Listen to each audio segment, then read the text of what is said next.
ನಮಸ್ಕಾರ ವೀಕ್ಷಕರೇ, ಇತ್ತೀಚೆಗೆ ಸುಪ್ರೀಂ ಕೋರ್ಟ್ ಒಂದು ಆದೇಶವನ್ನು ನೀಡಿದೆ. ಕಟ್ಟಡ ನಕ್ಷೆ ಅನುಮೋದನೆ ಇದ್ದರೆ ಮಾತ್ರ ನೀವು ಅದಕ್ಕೆ ಮನೆ ಕಟ್ಟೋದಕ್ಕೆ ಅವಕಾಶನ ನೀಡಬೇಕು, ನೀರು ಅಥವಾ ವಿದ್ಯುತ್ ಸಂಪರ್ಕನ ನೀಡಬೇಕು ಅಂತೇಳಿ.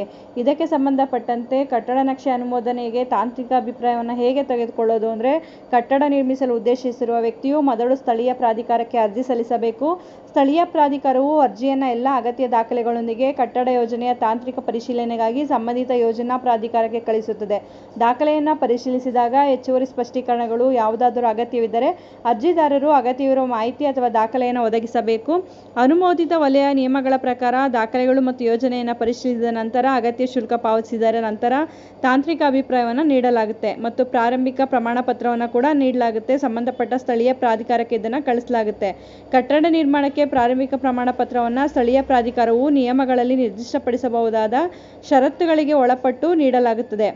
ಅಭಿವೃದ್ಧಿ ಯೋಜನೆ, ಗುಂಪು ವಸತಿ, ಎತ್ತರದ ಕಟ್ಟಡ ಯೋಜನೆ ಅನುಮೋದನೆಗಾಗಿ ದಾಖಲೆಗಳ ಪಟ್ಟಿ ಯಾವ್ಯಾವ್ದು ಬೇಕಾಗುತ್ತೆ ಅಂದರೆ, ಮಾರಾಟ ಪತ್ರ, ವಿಭಜನಾ ಪತ್ರ, ಇತ್ತೀಚಿನ ಇಸಿಗಳು, ನಮೂನೆಯ ಸಂಖ್ಯೆ 15 ಮತ್ತು 16ರಲ್ಲಿ ಹಕ್ಕು ದಾಖಲೆಗಳ ಇತ್ತೀಚಿನ ಪ್ರತಿ ಅಂದರೆ RTC, ಮ್ಯೂಟೇಷನ್ ಪ್ರತಿ, ಖಾತಾ ಪ್ರಮಾಣ ಪತ್ರ, ಭೂ ಸ್ವಾಧೀನ ವಿವರಗಳು ಯಾವುದಾದರೂ ಇದ್ದಲ್ಲಿ, ಮೂಲ ಸರ್ವೆ ಸ್ಕೆಚ್, ಗ್ರಾಮದ ನಕ್ಷೆ, ಸಂಬಂಧಪಟ್ಟ ಪ್ರಾಧಿಕಾರದಿಂದ ಸರಿಯಾಗಿ ಪ್ರಮಾಣೀಕರಿಸಲ್ಪಟ್ಟ ಆಕಾರ್ಬನ್ ಟೋಟಲ್ ಸ್ಟೇಷನ್ ಬಳಸಿ ಸಿದ್ಧಪಡಿಸಲಾದ ಸೈಟ್ ಪ್ಲಾನ್, ಆಸ್ತಿಯ ಅಂಚಿನಿಂದ 100 ಮೀಟರ್ ಒಳಗೆ ಭೂಮಿಯ ಆಯಾಮಗಳು, ಬಾಹ್ಯರೇಖೆಗಳು ಮತ್ತು ಸುತ್ತಮುತ್ತಲಿನ ವಿವರಗಳನ್ನು ತೋರಿಸುತ್ತದೆ.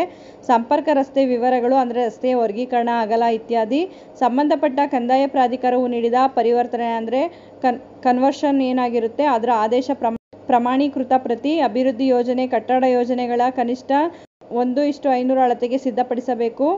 ವಲಯ ನಿಯಮಾವಳಿಗಳಲ್ಲಿ ಸೂಚಿಸಲಾದ KSPCB, ವಿಮಾನ ನಿಲ್ದಾಣ ಪ್ರಾಧಿಕಾರ, ಅಗ್ನಿಶಾಮಕ ದಳ, ದೂರಸಂಪರ್ಕ ಇಲಾಖೆ, ಸಂಬಂಧಿತ ESCOM, KUWSP ಅಂಡ್ DB ಇಂದ NOCಗಳು ಅಂದರೆ ಇವೆಲ್ಲ ಒಂದು ಇಲಾಖೆಗಳಿಂದ NOCಗಳನ್ನು ತೆಗೆದುಕೊಳ್ಬೇಕಾಗುತ್ತೆ. ಅಂದರೆ ಅಲ್ಲಿ ಯಾವುದಾದ್ರೂ ವಿಮಾನ ನಿಲ್ದಾಣಗಳು ಬರುತ್ತಾ, ಅಗ್ನಿಶಾಮಕ ದಳದಿಂದ ಆಗಿರ್ಬೋದು, ದೂರಸಂಪರ್ಕ ಇಲಾಖೆಗಳಿಂದ ಆಗಿರ್ಬೋದು, ಬೆಸ್ಕಾಂ ಇಂದ, KWSSP ಇಂದ, ಈ ರೀತಿಯಾಗಿ ಪ್ರತಿಯೊಂದರಿಂದನೂ ಕೂಡ ನೀವು NOCಗಳನ್ನ ತೆಗೆದುಕೋಬೇಕಾಗುತ್ತೆ. ಅದೇ ರೀತಿ PDCL ಕಾಯ್ದೆ ಅಡಿಯಲ್ಲಿ ಬರುತ್ತಾ ಇಲ್ವಾ ಅನ್ನೋದಕ್ಕೂ ಕೂಡ NOCಯನ್ನು ತೆಗೆದುಕೊಳ್ಬೇಕಾಗುತ್ತೆ.